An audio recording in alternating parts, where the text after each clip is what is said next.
Parshas Tetzaveh, Shabbos, Parsha Zachor. So we're doing the recording of the shir a little different tonight. I must apologize in advance that basically this entire week I could hardly talk. I didn't have a voice. Today, Baruch Hashem, at least I could talk, but not too loud. So we moved the cameras up. We did a little bit of a different setup here tonight. And we're going to try to make it through the shir that way.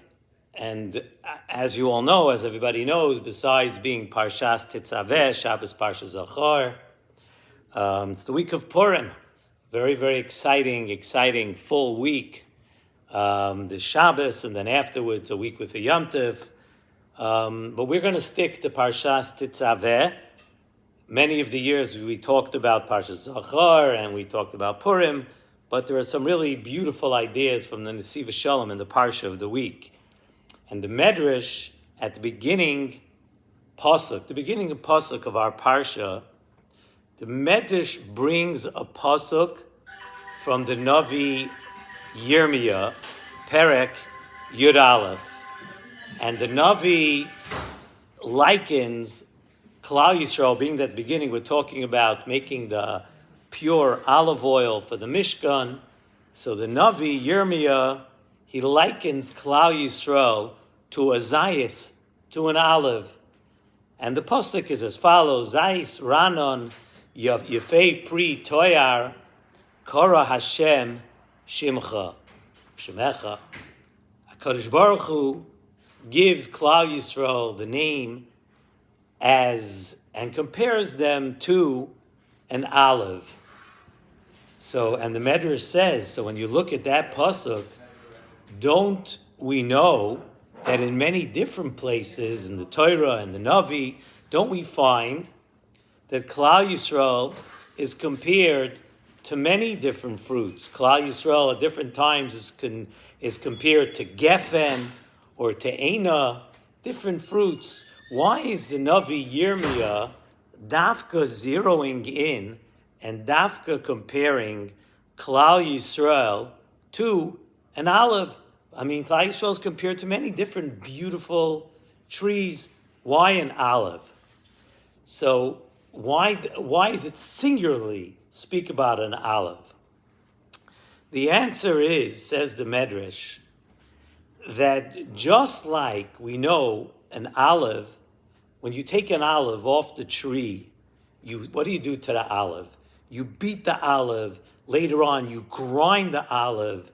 You grind it between stones. Says the Medrash that so too Klal Yisrael is compared to an olive, because in that way we are really the same. We are treated as an olive. So too Klal Yisrael, that all the Umay Sa'olam, the nations of the world, they're going to, over the different generations and throughout our history, they may beat and torture and torment Klal Yisrael, and they will exile them. They'll be sent into Gullus. They'll be chased around from place to place. But just as at the end, what's the result of an olive?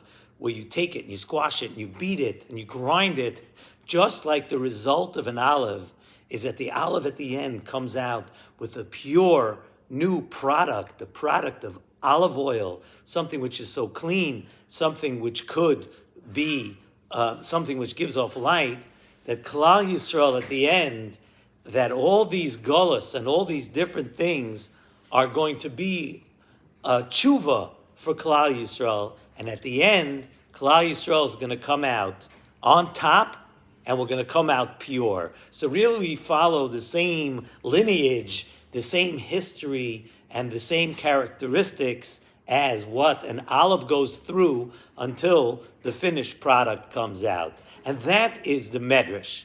That's the Medrash. And the Nesivos Shalom adds something very, very beautiful to this Medrash. The Nesivos Shalom says that another reason why Bnei Yisrael are nimshal, are compared to olives, is that olives have a very, very unique characteristic. What is that? In other words, the olive we know, olive is a fruit. One of the Shivas Haminim, it's a fruit. So an olive, besides the mitzias of an olive as a fruit, the olive also has a very, very hidden product deep within the olive. Something you would never know. If you walk by an olive tree, right? Go there to Israel. You walk down, you see many, many olive trees. You walk by an olive tree, you never know what's hidden inside that olive. Because after an olive is beaten and it's whacked and it goes through the entire preparation stages, we get to see a whole new beautiful product, something we could have never imagined, a new koyach. And what is this new koyach? It's a new light. Olive oil produces a pure, beautiful fuel, a beautiful medium that produces light, right? We know when it comes to Hanukkah, we speak about it a lot. In the Mishkan, Shem and Zayah, the olive, after everything is done to the olive, there's a new product, something which is hidden inside the olive. And this is something which is unique to the olive, because other fruits, you could squash them, you could get juice, you could process them in different ways and it'll even become better. You could get wine, but it's something that you squeeze and you see right away. But the olive is producing something, not going from a food to a drink. The olive is producing something, fuel. It's producing pure olive oil, which was totally locked up inside the olive. It was totally locked up before, and now from this olive we have a beautiful power of light. So says in Nesivos Shalom, a yid, like we see the pasuk in Yirmiyah, a yid is compared to this. And we need to know, every person has to know about themselves and also a little bit about other people, but of course to concentrate mostly on yourself and not worry about what's within every other person, although we have to know that every other person has hidden purity and hidden beautiful things inside them too. But let's first work on ourselves and then we'll think about other people. Every yid has a great hidden light. It's hidden away deep inside themselves. And many times it's very covered and it's very hidden away. But after a person works on themselves very hard, and you I don't want to say you hit yourself, because obviously you don't, but what you're doing is you're battling. You battle the Yetzer Hara. A person battles their taivas and does what they need to do. After all of that, you get to see the person shine. You get to see something which you would have never thought this person could reach such heights and such pure and beautiful levels, that after we work on ourselves and do what we have to do, the light comes out and shines. And it goes without saying that in order to bring this light and beauty out of a yid, it does not come from a person depriving themselves and torturing yourselves physically, because that may work for an olive, and a person is very far from an olive. A person is not an olive. So what you do to a fruit that comes off the tree, don't think that that's what you do to a person. It comes from breaking your lave, your heart's desires, and your Yetzer Hara. And when a person does that, it brings out your inner light. Every person has to realize that it takes work. Every person has their neshama inside themselves. You have that light, and it takes work. And now you could become someone new. Now you can be that much more special if you work on yourself.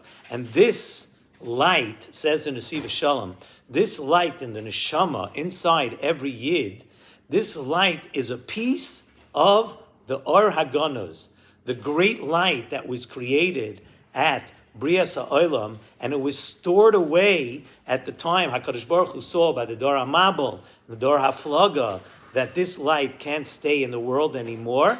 This light was put away until very soon, when we're going to see the time of the coming of Mashiach. But the light of the menorah The light of the menorah and the Mishkan and the Beis HaMikdash had that light, had a piece of that light, that special light of the Or Hagonos. And when a Yid is compared to a Zayas, you compared to what comes out of a Zayas, every Yid has in their neshama some of this light, some of the light of the menorah. It's hidden away. It's a hidden light that if we work on ourselves, we can make ourselves shine. And as I mentioned before, when you look at other people and you think that this person maybe is less of this and more of that and is this and that, we have to look at every other person that inside their neshama, inside, deep inside the person, you may not see it yet, you may not see it now, you may not see it for a while, but inside every person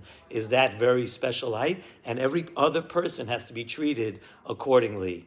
And we come this week to the Yontif of Purim, and Purim is a very special Yontif. We always, the Nesivos Shalom talks about many times not waking up on the other side of a Yontif, not to wake up and say, oh, I should have, what happened? It passed by so quickly. It was a time that I could have taken advantage and I didn't. So this is why we have to think about it beforehand. We have a couple of days after Shabbos till Purim. A person has to think, what am I going to accomplish? How am I going to try to bring out a little more of that light, to change, to be a better person, to shine a little more, to be a light to other people, that we as Klal Yisrael should be that light unto other nations and to show what we really are. So the next couple of days, very, very special, holy days for every one of us. Let's think about this Inyan when we read Parshas Tetzaveh, when we read it this week, and think about how we could use it to grow over the next couple of days when we go through Shabbos Kodesh and we go through Purim. And I just want to say to have a lot of Hakadosh Satayv, to HaKadosh Baruch Hu, that Baruch Hashem made it through tonight's shir with a little bit of a voice. I was able to, after Baruch Hashem doing 16 plus years, around 820 straight weeks, Baruch Hashem, we try, we don't want to miss. We want to say, so I'm happy we got this shir in. Thank you, Hashem, for giving me back a little bit of a voice. We're able to do this. And Mir Hashem, we should all be zoiche to see that pure, that beautiful light, Or Chadash, Al Tzion To'ir, V'nizker Chulanu Yachad, B'mheira Li'orai.